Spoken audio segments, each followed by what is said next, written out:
Hey guys, what's up? Today we are doing a wedding at the Duke Gardens right across from Duke University. And we are in the Doris Duke Center. Haven't been here in a little while, but I've been here plenty of times before. It's just been a minute. And today we're doing a wedding for Kristen and Tim. So in this video, I want to talk a little bit about doing weddings for older couples. They've obviously been married before. In fact, they're already married.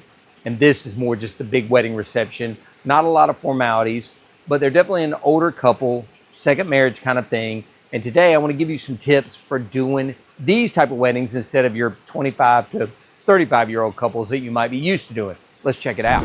So one of the first things you're going to want to realize and you're going to want to do when you're working with an older couple is think really clearly and work with them really tightly about the music. This is not your 25-year-old rager that you saw probably recently on the channel where everything was like mid 2010 hip hop, and you're playing Waka Flocka and swag surfing. It's not going to be that kind of party.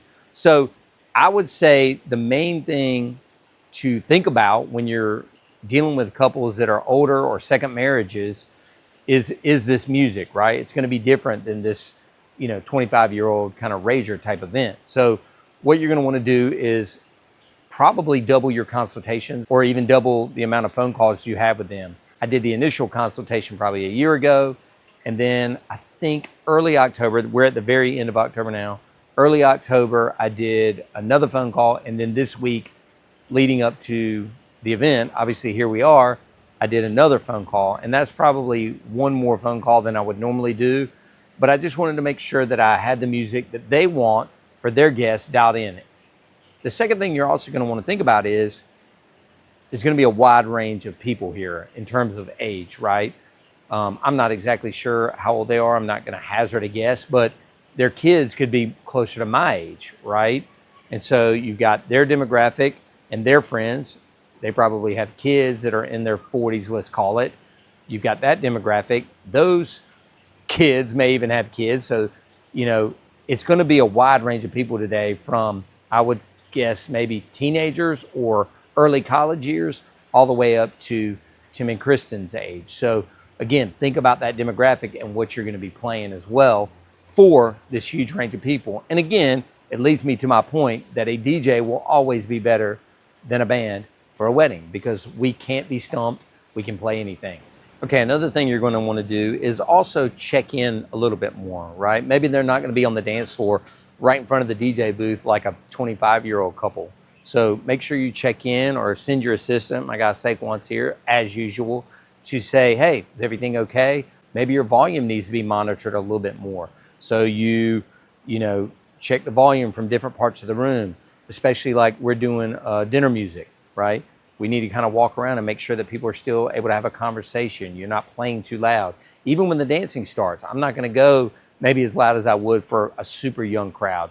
I'm going to kind of gradually increase it and check in with the couple often. And one of my final points is going to be also follow up, right? I always try and follow up with my couples, usually through automation to make sure that they had a good time and to see if they'll leave us a review on one of 4 or 5 sites. With an older couple, especially somebody that's well established in your town or the community, their reach is so broad, and hopefully there'll be people here that will book Bunn DJ Company in the future. But it's probably a good idea to, especially from a professional standpoint and being an adult, which we all have a hard time being because we're just big kids at heart, to reach out personally to them, maybe throw them a phone call the week after the event, see how it really went, instead of doing the automation. Just a little bit more of a touch point with a more mature couple, if you will. Hopefully these tips help you guys. Now let's get into what we're doing gear-wise and everything else that you want to see behind the scenes. Let's go. So we just moved from the front of the building, the Doris Duke Center, into the inside now. You can see in the background some of the gear we've just finished setting up. We got the Bunn Gear Command Center as usual, the Astera AX1s, both lighting movers. I think that's it for this stuff. Of course, we got the Club Cannon to come out a little bit later. And of course, over to my right, we got our favorite photo booth operator with the Photobooth Supply Company booth called the Guac. This one's got the better camera, the flash. We've got our backdrop set up tonight, and looks like they're doing prints as well. So they got the whole photo booth show over there tonight. So this is going to be the party room. Next, we're going to take you outside and show you what we brought gear-wise for outside, and that is going to be where the cocktails and the dinner are going to take place. Let's go. Okay, so here we are moving outside to the tented area. This is where the cocktails and the dinner are going to be. They have live musicians for this part of the night, and then we will be playing the dinner music, and then Tim will welcome everybody, and that's pretty much it. There's not a lot of formalities. I'm going to move everybody back inside after the dinner. They're going to do a first dance, and then it's basically open dancing until around 10 o'clock tonight. So we'll take a look around outside here, and especially just want to show you, we're just using one speaker out here tonight, the eVerse 8 that we've been so happy with since it came out last year. We're just using that out here tonight. I think it's about just under 100 people.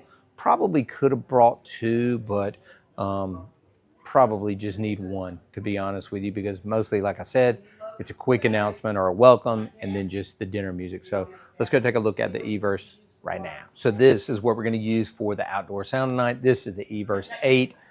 We've got the brand new Sennheiser microphone unit on top. I think it's an EWDX. It's got a handheld and the lavalier mic both built into it. White speaker stands.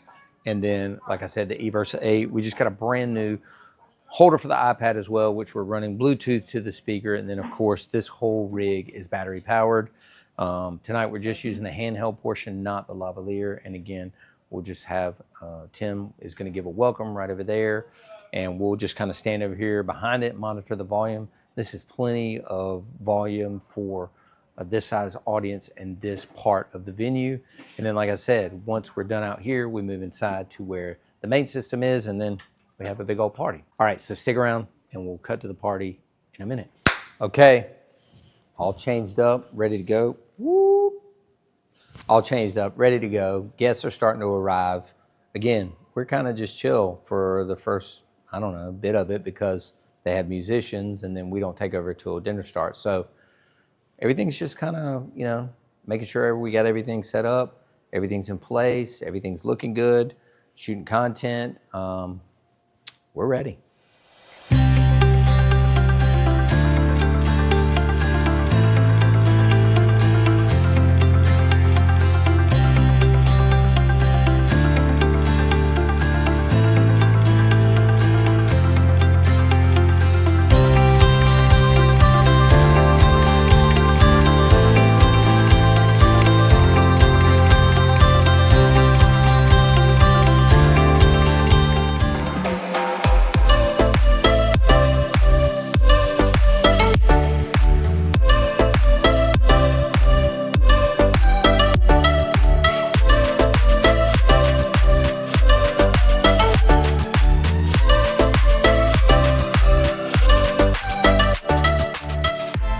So now that the party is a wrap, a few last minute tips that I noticed over the course of the event.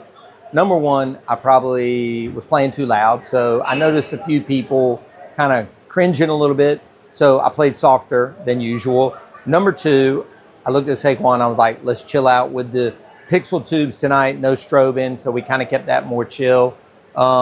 We just played it a little more softer, a little more chill, a few more slow songs, but all in all, a good night. Totally different really than what I normally do, and that's probably why I keep doing this every weekend. They're all different. So you can see the buses are loading up, the crowd's dispersing. We just closed it out with Shout, and we're ready to pack it up and go home. Thank you all again for watching. Subscribe, like, comment. Good night.